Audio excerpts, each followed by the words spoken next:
Salut à toi, c'est Thibaut et bienvenue dans cette nouvelle vidéo où on va parler de la troisième étape d'un investissement immobilier réussi.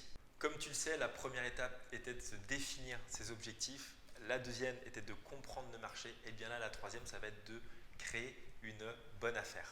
En effet, les bonnes affaires n'existent pas, il faut les créer. Je vais tout de suite te donner une astuce parce que aujourd'hui il y a de plus en plus d'investisseurs qui connaissent les méthodes et les astuces pour trouver finalement la rentabilité dans un bien.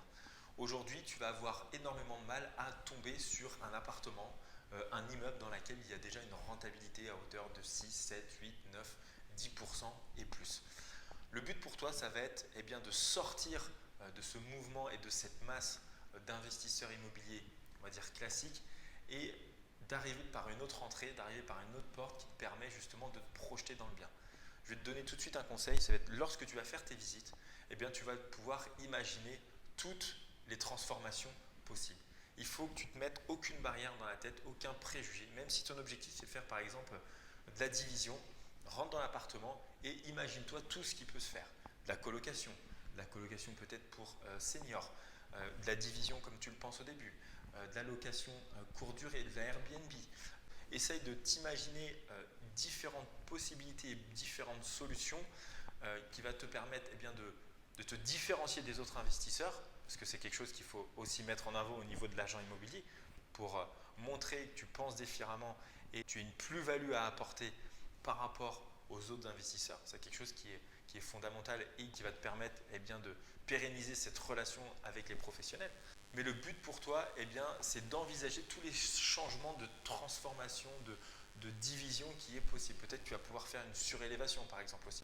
Donc voilà, il ne faut surtout pas négliger l'ensemble des solutions possibles, l'habitation en local pro, le local pro en garage, le local pro divisé en deux, un immeuble avec une résidence principale que tu pourras transformer derrière. Voilà, il ne faut surtout pas te mettre de barrières par rapport à ça et ouvrir ton esprit par rapport au projet d'investissement immobilier. Tu verras que sur le long terme, le fait de penser différent, de penser avec une ouverture d'esprit qui est totalement différente, ça va permettre d'ouvrir des portes. Pourquoi? Parce que lorsque tu vas présenter un bien, si tu es conditionné par exemple à faire du petit appartement, tu ne vas pas te retrouver dans un plateau de 300 mètres carrés dans lequel tu vas devoir tout faire. Le but pour toi, ça va être peut-être de, justement, en imaginant toutes les solutions possibles, allier et diversifier l'ensemble de ton patrimoine immobilier. Demain, tu vas peut-être pouvoir faire une partie bureau pour des professionnels, ensuite une partie location Airbnb, une autre pour une entreprise, derrière une maison pour une grande famille. Le but pour toi, ça va être d'anticiper toutes ces solutions et d'arriver avec la solution la plus optimale possible en fonction de ton objectif, comme je t'ai dit, et de la compréhension marché. Encore une fois, il ne faut surtout pas oublier le fait de comprendre le marché.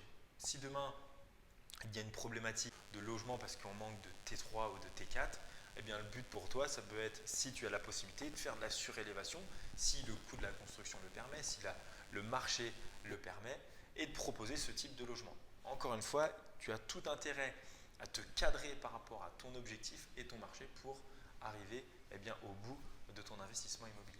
Donc voilà, c'était une vidéo qui était courte, mais qui te permet justement de continuer, on va dire, dans l'investissement immobilier réussi.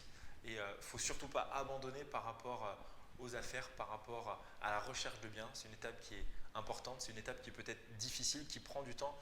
Il ne faut surtout pas se jeter sur la première opportunité et il ne faut surtout pas abandonner dans la recherche parce que de temps en temps, plus le temps passe, plus on a tendance à se jeter sur un bien qui ne nous plaît pas forcément.